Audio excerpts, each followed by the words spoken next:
저는 간혹 그 그림책을 구입해서 이제 그것을 가지고 묵상할 때가 있습니다.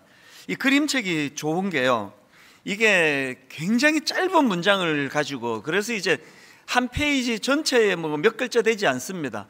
이게 이제 엑기스만 가지고 설명해 나가기 때문에 그게 제가 이제 묵상할 때 참 도움이 될 때가 있습니다. 최근에도 나는 기다립니다 이런 제목의 그 그림책을 가지고 이제 이거를 갖고 다니면서 가방에 넣고 다니면서 읽어보고 또 묵상도 하고 그랬었는데요. 이 책은 그 기다림이라는 것을 매개로 해서 이제 한 사람의 쭉 일생을 짚어 나가는데 굉장히 인상적이었습니다. 그러니까 페이지를 딱 열면 이제 갓난 아기 때 기다리는 게 나오는데요, 문장이 딱 이렇게 시작합니다. 나는 기다립니다. 어서 키가 크기를. 이게 한 장의 전부예요. 이게 그림으로 꽉 차 있고, 이제 그 다음 페이지를 넘기면은 이런 내용이 나옵니다. 나는 기다립니다. 잠들기 전 나에게 와서 뽀뽀해 주기를. 이 어린 아기에게 그 기다리는 마음을 이렇게 딱 몇 마디로 묘사할 수 있는 게 대단한 것 같아요. 이런 식으로 이제 쭉 나가는데요, 이제 제가 몇 군데만 읽어 드릴게요. 그리고 이제 세월이 흘렀습니다. 이제 사춘기가 지나고 뭐 이런 과정인 같아요. 이제 어떤 페이지에 이렇게 내용이 나옵니다. 나는 기다립니다. 사랑을. 나는 기다립니다. 영화가 시작되기를. 나는 기다립니다. 한 통의 편지를. 나는 기다립니다. 좋아요라는 그 사람의 대답을. 느낌이 막 오죠? 이 청혼하고 데이트하고 같이 영화 보고 이런 내용을 이 기다림이라는 걸 매개로 쭉 설명을 하는데요, 이제 그 다음에 보니까 이제 결혼을 했습니다. 또 이런 내용입니다. 나는 기다립니다. 우리 아기를. 나는 기다립니다. 곧 태어날 아기와의 만남을. 나는 기다립니다. 아이들이 자라나기를. 아기를 기다리고 또 임신을 하고 태중에서 아기를 위하여 축복하고 기도하고 아기가 이 땅에 태어나고 그 아이가 잘 자라고, 이 모든 걸 기다림이라는 걸 쭉 설명하는 거거든요. 그리고 이제 또 세월이 좀 흘렀습니다. 이번에는 아내가 아픈 것 같아요. 나는 기다립니다. 괜찮습니다라는 의사의 말을. 나는 기다립니다. 이 사람이 더 이상 아프지 않기를. 이렇게 이제 쭉 한 인생을 기다립니다라는 것을 매개로 설명을 하고요, 맨 마지막 이렇게 끝이 납니다. 나는 기다립니다. 다시 봄이 오기를. 연세 드신 어른들에게 있어서의 소망과 기다림을 이렇게 함축적으로 설명해 놓은 게 되게 마음에, 야, 이 대단하다 그런 생각을 했거든요. 제가 이런 식으로 이제 이 기다림을 매개로 해서 한 인생을 연결 지어가는 이 그림책을 여러 번 들여다보면서, 아, 맞다. 인생은 다른 말로 요약하라면 그 기다림의 연속 아닙니까? 뭐 지난 시간을 돌아보면은 뭐 크고 작은 기다림, 뭐 식당 가서 뭘 주문해 놓고 그 밥을 기다리는 이런 아주 사소한 것부터 시작해 가지고 결혼을 앞두고 내내 기다리고 이런 기다림의 연속을 잘 설명했는데요, 제가 최근에 왜 이 그림책을 가지고 묵상을 했느냐 하니까, 이제 오늘부터 다시 이제 이 아브라함에 대해 살펴보러 가는데요, 오늘은 아브라함의 아내 그 사라가 주인공입니다. 이 아브라함의 아내 사라가 이 기다림과 관련해서 어려움을 겪고 있는 게 오늘 살펴볼 본문 내용이기 때문에 그렇습니다. 여러분이 아시지만 창세기 12장에서 하나님께서 아브라함을 부르실 때에 약속을 주시지 않습니까? 아들을 주겠다. 이 약속을 주셨는데, 이때 약속을 받을 때 아브라함의 나이가 75세였는데요 100세 때 그 약속이 응답이 이루어집니다.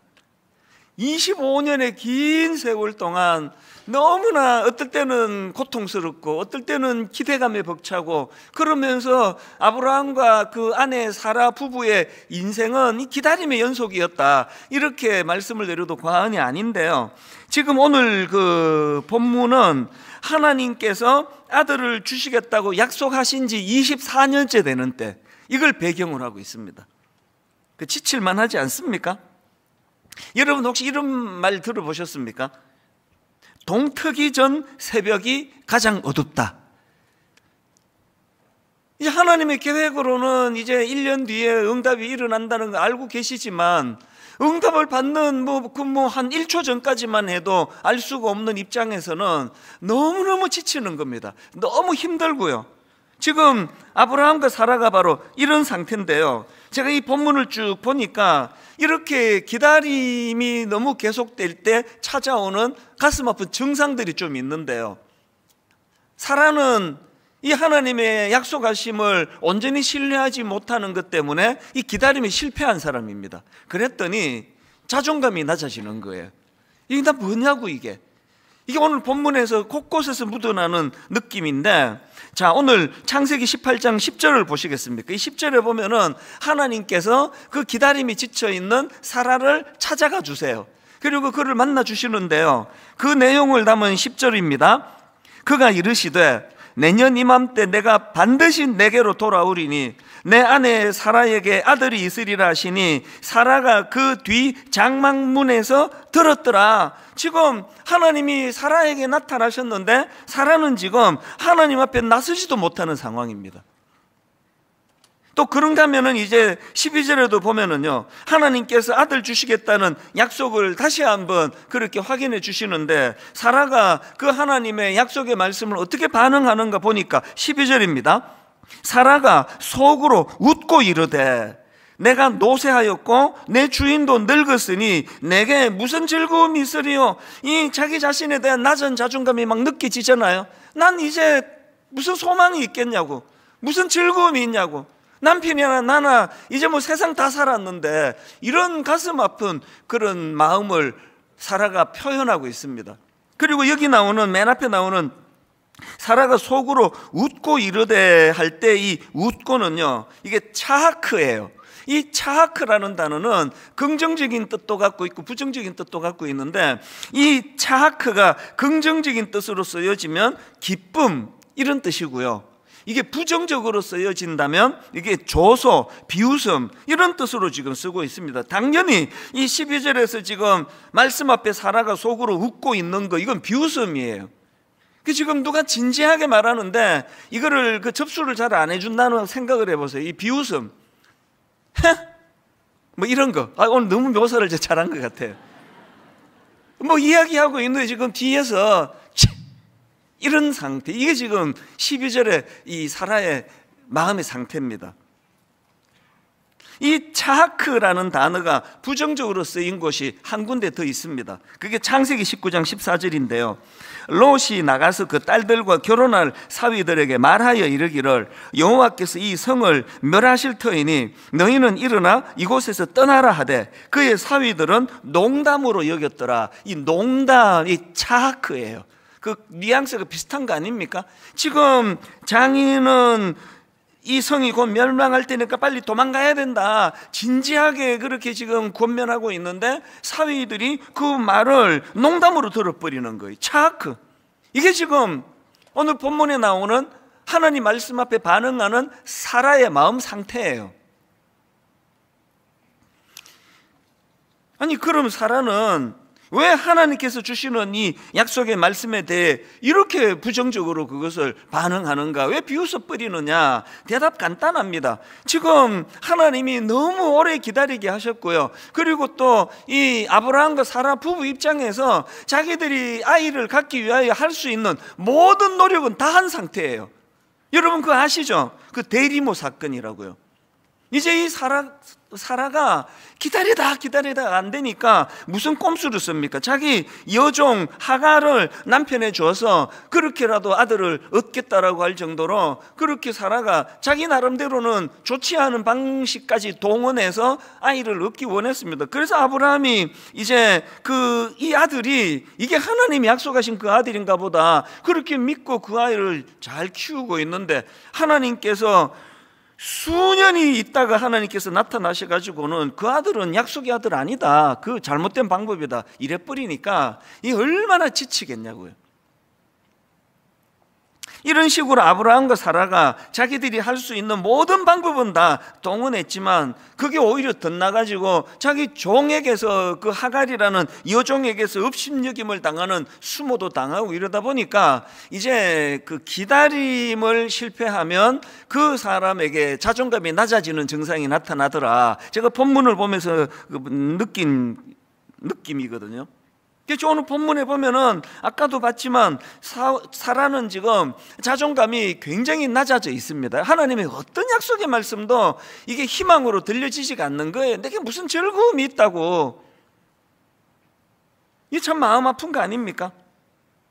여러분, 이렇게 하나님의 약속의 말씀이 기다림에 실패하면요, 우리 인생이 초라해지기 쉽고, 우리 인생이 초라해지는 걸 방치해 놓으면 하나님의 말씀이 그냥 막혀버려요. 날 뚫고 들어오지를 못해요. 비웃어 버리는 거예요. 제가 오늘 이 설교를 열심히 전하고 나면은 이제 이따가 찬양 부를 때 어떤 분은 막 격하게 반응해요. 말씀이 자기를 통과한 거예요. 그래서 막 손을 들고 찬양하고 눈물을 흘리며 찬양하고, 예배 끝나면 화장실에 가서 막 눈물을 흘리고 이런 반응을 보이는가 하면, 또 어떤 분들의 반응은 너무 잘 알아요. 그 말씀이 들어가질 않아요. 튕겨져 나오는 거예요. 아이고, 또 저 목사는 또 뭐 뻔한 소리 하고 앉았네. 서서 하고 있거든요. 제가 말씀이 터치가 안 돼요. 비웃어 버리는 거예요. 뭐 교회 가면 맨날 저런 소리 하는 것이 뭐. 이런 상황을 쭉 이제 사라를 보면서 제가 참 마음 아프게 생각하는데요. 그런데 여러분, 성경에 보면은 이런 부정적인 사라와 전혀 다른, 너무나 이 하나님의 기다림이 더디 오는 것에 대하여서도 거기서 희망을 찾는 사람을 저는 알고 있는데요. 신약에 나오는 시므온이라는 할아버지입니다. 저는 12월이 되고 크리스마스가 가까워오면 이 시므온 생각이 자주 납니다. 자, 누가복음 2장에 이 시므온에 대한 내용이 나옵니다. 25절부터 보십시오. 예루살렘에 시므온이라는 사람이 있으니 이 사람은 의롭고 경건하여 이스라엘의 위로를 기다리는 자라. 성령이 그 위에 계시더라. 그가 왜 이제 메시아 다시 오실 주님을 기다리고 있었나 보니까 26절입니다. 그가 주의 그리스도를 보기 전에는 죽지 아니하리라는 성령의 지시를 받았더니, 이걸 우리식으로 조금 더 의역해서 설명을 하자면, 성령님이 뭘 약속했습니까? 네 생애에 메시아를 보게 될 것이다, 이 약속을 받았단 말이에요. 그러니까 지금 본문에 나오는 아브라함의 아내 사라하고 여기 나오는 시므온 할아버지하고 공통점이 있는데, 하나님의 그 기다림의 약속을 받은 거예요. 그리고 또 공통점이 뭡니까? 둘 다 응답이 막 너무 늦는 거예요. 그래서 이 사라하고 시므온의 공통점이 둘 다 늙어버렸어요. 겉으로 보기에 굉장히 뭐 갖춘 것도 별로 없는 그 초라한 인생이 돼버렸는데요. 여기에서 결정적인 차이가 나타나는 게 뭐냐? 시므온은 비록 겉은 나이가 들고 초라해지고 그것 때문에 갖춘 게 별로 없는 존재라 하더라도, 시므온은 한 번도 그것 때문에 자기가 초라해진 적이 없습니다. 약속의 말씀을 기다리는 것 때문에. 물론 사라도요, 나중에 그 자격을 잃은 자에게도 주시는 하나님의 은혜가 임했기 때문에 나중에는 사라도 응답을 받는 기쁨을 누렸고 시므온도 같이 누렸지만, 제가 발견한 거, 과정에서는 차이가 많이 나는 겁니다. 여기 지금 예수 그리스도를 영접하고 하나님의 자녀가 된 사람, 그 마지막 결과는 다 똑같습니다. 차이 안 납니다.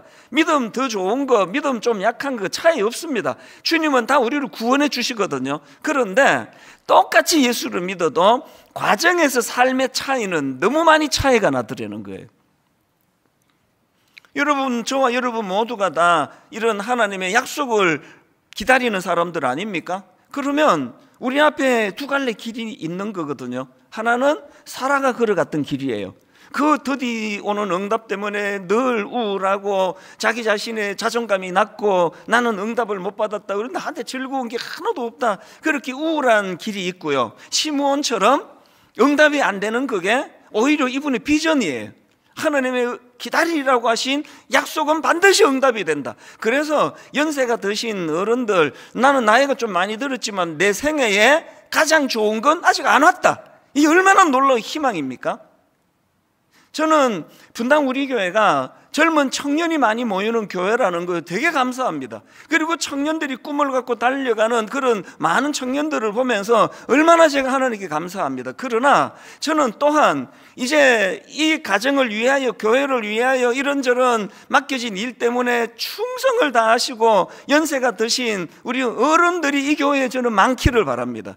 우리 어른들이 이 교회에서 꿈꾸기를 바랍니다. 시므온처럼 아직 응답되지 않은 그 어떤 것을 놓고 오히려 이것이 내게 희망이다, 내 인생에 가장 좋은 것은 오지 않았다, 이렇게 감격하며 기다리는 시므온의 길로 나아가는 어른들이 많이 모인 교회가 되기를 바랍니다. 이게 사라와 시므온의 결정적인 차이라는 겁니다.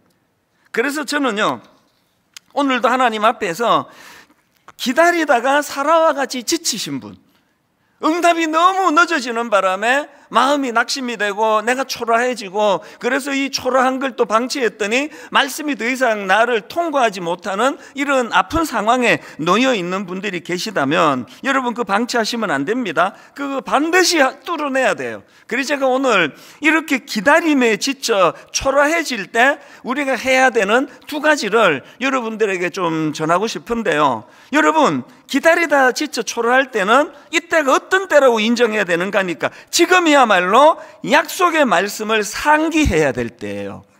왜 이런 생각을 제가 하게 됐냐 하니까 하나님께서 낙심한 사라를 찾아주시잖아요. 그게 본문 9절입니다. 그들이 아브라함에게 이르되 내 아내 사라가 어디 있느냐 대답하되 장막에 있나이다. 그가 이르시되 내년 이맘때 내가 반드시 너에게로 돌아오리니 내 아내 사라에게 아들이 있으리라 하시니 사라가 그 뒤 장막문에서 들었더라. 지금 이 구조를 한번 보세요. 지금 하나님께서는 낙심해 있는 우울하고 자기 자존감이 너무나 낮아진 이 사라를 방치하지 않으시고 찾아주세요. 근데 왜 찾아주셨냐 보니까 이 말씀을 주시기 위해서예요. 네 안에 사라에게 아들이 있을 것이다. 어떤 상황에서 이 약속 반드시 지켜진다. 이 말씀을 사라에게 꼭 전해주기를 하나님 원하시는 거거든요. 무슨 뜻인지 아시겠죠? 약속이 더디 와서 낙심이 되어 있는 분 계세요? 약속이 너무 더디 오는 바람에 하나님의 약속이 기다림에 실패하고 마음이 우울하고 자존감이 낮은 분 계시다면 여러분, 지금이야말로 이 약속의 말씀을 상기할 때예요. 그 말씀을 더 가까이 붙잡을 때입니다. 하나님의 이 약속의 말씀, 사실 여러분, 이 말씀은 사라 입장에서는요, 이게 뭐 그냥 이게 한두 번 하신 말씀이 아니잖아요. 수없이 반복해서 주신 말씀이거든요. 바로 그 앞에 17장에서도 또 말씀해 주셨습니다. 바로 얼마 전에도 창세기 17장 19절에서 하나님이 이르시되 아니라 내 아내 사라가 내게 아들을 낳으리니 너는 그 이름을 이삭이라 하라. 아니, 최근에도 이 말씀을 주셨는데 이거를 잘못 들으면은요, 지금 그 장막 뒤에서 이거 숨어서 그 얘기를 듣던 사라 입장에서는 또 이제 이게 부정적이 될 수 있잖아요. 아니, 뭐 새로운 게 하나도 없네, 뭐 뻔한 이야기고 지난번에 했잖아 그거. 이게 내가 어떻게 위로가 되겠냐고. 그런데 여러분, 여기에서 우리가 교정해야 될 중요한 생각에 오류가 있는 거예요. 하나님의 말씀은요, 우리가 낙심이 되고 지치고 힘들 때 어떤 대단한 어떤 누구를 찾아가서 머리 내밀고 막 그냥 기도해 달라고 하는 것보다, 어떤 몰랐던 뭐를 깨닫는 것보다 우리가 이렇게 침체가 되고 지치고 초라해지면은 가장 기본으로 돌아가는 거예요. 한 구절 묵상, 내년에 온 교회적으로 이거에다가 우리가 지금 또 수준도 더 퀄리티도 높이고 지금 여러 가지로 준비 중인데요, 여러분 마음이 지치고 낙심이 되면 가장 기본적인 거, 하나님의 말씀을 다시 회복하고 말씀을 상기하는 그런 여러분들이 되시기를 바랍니다. 지난주 저는요, 우리 교회에 그 브라보 시니어 부서가 있습니다. 이제 65세 이상, 이제 75세, 74세까지 어른들 모임인데요, 제가 브라보 시니어 가서 막 강하게 강조했습니다. 이게 세월이 흐르면 사람은 자꾸 위축이 돼요. 자꾸 이제 몸에 힘이 빠지고 피부도 노화되고 옛날에 막 잘 나가던 시절에 그런 에너지도 잘 안 나오고 그러기 때문에 제가 그 65세 이상 그 모임 가서 막 강하게 부탁을 했습니다. 절대 여기에 지지 말라고, 절대 자기를 위축시키지 말라고, 초라한 거 아니라고, 싸워야 된다고 막 굉장히 강조했습니다. 저도 이제 한 해 한 해 이제 점점 이제 좀 체력이 약해지는 게 느껴지거든요. 저는 코로나가 얄미워 죽겠지만 고마운 게 하나 있습니다. 5부까지 인도하던 걸 지금 3부로 줄이게 된 게 다 코로나 덕분이거든요. 그런데 어떻게 된 게요, 코로나 전에 5부까지 설교할 때보다 지금 3부까지 설교하는 게 더 힘들어요. 지금 더 지칩니다. 월요일 거의 요새 또 두통으로 제가 시달리거든요.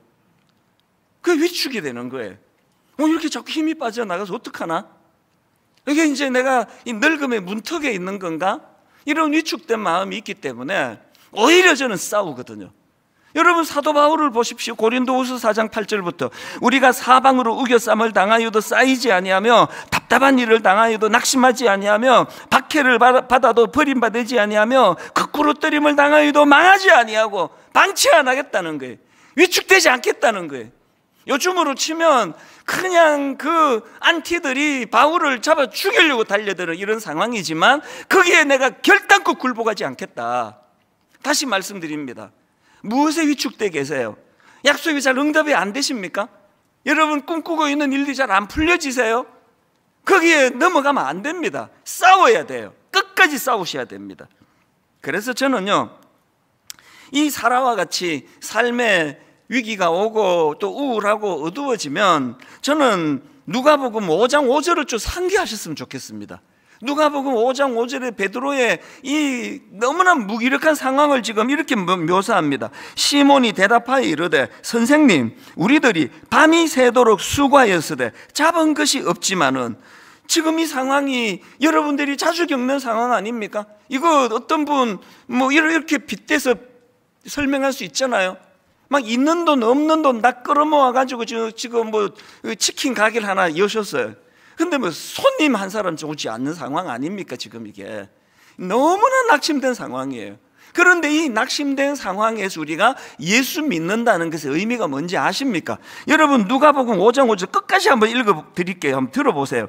시몬이 대답하여 이르되 선생님, 우리들이 밤이 새도록 수고하였으되 잡은 것이 한 마리도 없지만 말씀에 의지하여 내가 그물을 내리리이다. 여러분 이렇게 베드로처럼 일 잘 안 풀리고 가게 오픈했는데 매상은 안 오르고 직장에 취직했더니 또 금방 또 이 직장에서 나가야 되는 이런 상황이 주어지고 할 때는, 그때는 어떤 때라고요? 말씀을 의지할 때예요. 그때는 여러분, 그때는 진짜 말씀을 의지할 때입니다. 말씀에 의지하여 내가 그물을 내리리이다. 요셉도 마찬가지거든요. 여러분 시편 105편에 보면 요셉의 삶을 이렇게 묘사합니다. 17절부터 보십시오. 그가 한 사람을 앞서 보내셨으며 요셉이 종으로 팔렸도다. 그의 발은 착고를 차고 그의 몸은 쇠사슬에 매였으니 곧 여호와의 말씀이 응할 때까지라. 그 다음 보세요. 그의 말씀이 그를 단련하였도다. 아니 어떡합니까? 기왕에 그 저질 배다른 형제들 때문에 팔려가지고 애굽으로 갚으린 걸요. 어떡합니까? 거기서도 또 만나도 그 이상한 그 여자를 만나가지고 그냥 감옥에 들어가는 모함을 당한 게 이게 현실인데 어떡하겠냐고요. 그런 현실 앞에서 요셉을 어떻게 묘사합니까? 그의 말씀이 그를 단련하시도다.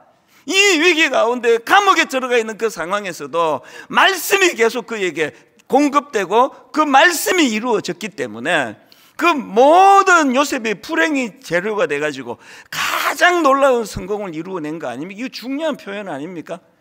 요셉의 불행이, 모든 요셉의 불행이 재료가 돼서 오히려 이것이 요셉을 놀라운 하나님의 사람으로 만들 수 있게 된 그것이 뭘로 버무렸기 때문이에요. 요셉의 그 수많은 파편적인 불행을 말씀으로 버무렸더니 그 말씀이 이것들로 하여금 요셉의 불행이 너무나 아름다운 축복의 통로가 됐다는 거거든요. 오늘 저는 정말 여러분 진심으로 부탁합니다. 말씀을 비웃음으로 듣지 말아 주시기를 바라요. 말씀을 그냥 쳐내지 마세요. 오늘 여러분 안 그래도 우울하고 힘들고 또 마음에 그 답답한 이런 일들이 있다면 오늘 주의 말씀이 여러분의 침체된 마음을 갈아엎는 능력이 됨을 경험하는 예배가 되시기를 바랍니다. 이게 첫 번째예요. 그런가 하면 두 번째로, 여러분 기다림에 지쳐 초라해질 때는요, 그때는요 내 상황에 몰두하고 집중할 때가 아니라 하나님의 존재에 집중할 때입니다. 제가 하나님을 좀 더 객관적으로 묘사하고 싶어서 하나님의 존재라는 표현을 썼는데요, 제가 참 흥미로운 걸 본문에서 발견을 했습니다. 자, 본문 12절을 보십시오. 사라가 비웃습니다. 사라가 속으로 비웃고 이르되, 이 사라가 12절에서 비웃습니다. 그리고 사라를 비웃게 만든 하나님의 말씀은 10절에 나와요. 10절에서 하나님께서 다시 한번 내가 아들을 너에게 반드시 내가 주겠다, 허락하겠다, 이 약속의 말씀이 10절에 나와요. 그러면 자 보세요. 원인, 하나님이 사라에게 아들을 주겠다고 약속하신 내용이 10절이고요. 결과, 그것을 사라는 비웃어 버리는 게 12절이에요. 그럼 그 사이에 무슨 말씀이 있었냐는 거예요. 그 사이 11절을 보십시오. 무슨 말씀이 있었냐니까, 아브라함과 사라는 나이가 많아 늙었고 사라에게는 여성의 생리가 끊어졌는지라. 저는 이래서 성경이 참 정직하다 생각을 해요. 지금 하나님에게 불리한 거 다 빼버리고 막 하나님이 오르셨다, 사라가 틀렸다, 이렇게 나가질 않으세요. 11절을 읽고 12절이 사라가 비웃는 걸 보니까 너무 사라가 이해가 되잖아요. 11절은 사라가 처한 객관적인 상황을 묘사해 놓은 겁니다. 아브라함과 사라는 현실적으로 나이가 많아 늙었고 사라는 여성의 생리가 끊어졌다, 애 못 낳는다, 이게 팩트예요. 이게 11절이에요. 그래서 12절에서 사라가 비웃어 버리거든요. 근데 한번 잘 들어보세요. 지금 하나님께서 이렇게 10절에서 아들을 주겠다는 이 하나님의 약속을 절대로 너 이거 놓치지 마라, 이거 불신하지 마라, 그렇게 하고 말씀을 주셨더니 11절에서 사라가 왜 그것을 못 받을 수밖에 없는가에 대한 이유가 나오는데요. 그런데 놀라운 게 그것들을 건너가지고 14절 말씀이 나옵니다. 14절에 보면은요, 하나님이 당신의 어떤 부분을 강조하시는가 보십시오. 14절입니다. 지금 모든 상황이 절망적인 사라의 상황에서 하나님이 자기를 이렇게 묘사합니다. 여호와께서 능하지 못한 일이 있겠느냐. 무슨 말씀인지 다시 들어보세요. 여호와께서 능하지 못한 일이 있겠느냐. 기한이 이를 때에 내가 너에게로 돌아오리니 사라에게 아들이 있으리라. 그 11절에서 상황적으로 절대로 이 일이 불가능할 수밖에 없는 상황이 묘사되기 전에 하나님이 약속을 주셨는데, 사라가 이 여러 가지 11절의 상황을 가지고 생리도 끊어지고 여성으로서 아이를 낳을 수 없는 상황이 묘사돼서 비웃고 난 다음에 하나님이 다시 재차 말씀하시는 게 뭐예요? 그 상황을 보지 말고 능력 많으신 하나님을 바라보라는 그 얘기거든요. 사라가 왜 침체에 빠졌습니까? 11절에 자기에게 맞닥뜨린 절망적인 현실만 바라보니까요.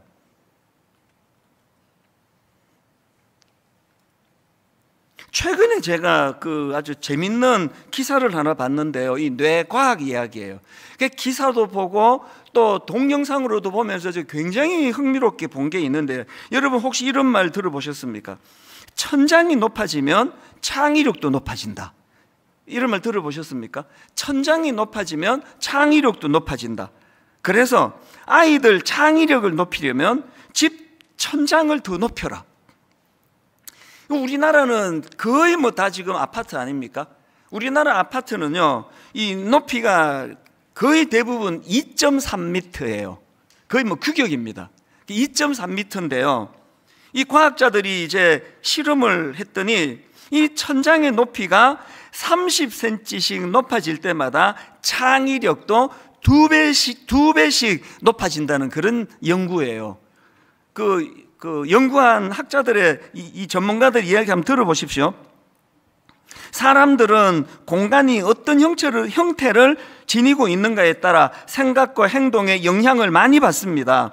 낮은 천장에서는 우리가 공간을 좁게 해석하는 반면 천장이 높으면 우리는 훨씬 더 넓게 공간을 해석하고 사고를 확장합니다. 이 천장의 높이와 창의력의 함수 관계를 연구했던 전문가가 미국의 조너스 소크 박사인데요, 이 조너스 소크 박사는 이 연구 끝에 이분이 연구소를 세울 때 천장 높이를 70cm를 높여서 3m로 그렇게 만든다는 겁니다.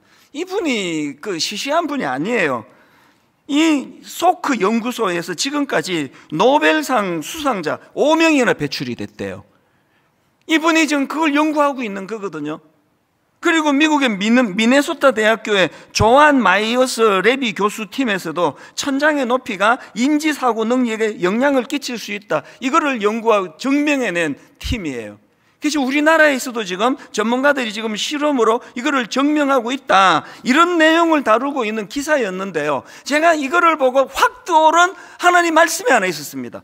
하나님께서 아브라함에게 기다림의 꿈을 부어주시고 하나님이 아브라함에게 요구하신 창세기 13장 14절이요, 롯이 아브라함을 떠난 후 여호와께서 아브라함에게 이르시되 너는 눈을 들어 너 있는 곳에서 북쪽과 남쪽 그리고 동쪽과 서쪽을 바라보라. 보이는 땅을 내가 너와 내 자손에게 주리니 영원히 이르리라. 여러분, 제가 그 기사를 보면서 하나님의 창조 원리가 이런 거구나. 천장이 높아야 아이들이 창의력이 자라간다고 한다면, 오늘 우리가 이 아이들을 대학 보내느니 어쩌니 그러면서 계속 지금 낮은 천장 아래로 이 아이들의 생각을 집중하게 만드는 어리석음을 부모들이 범하고 있다는 거거든요.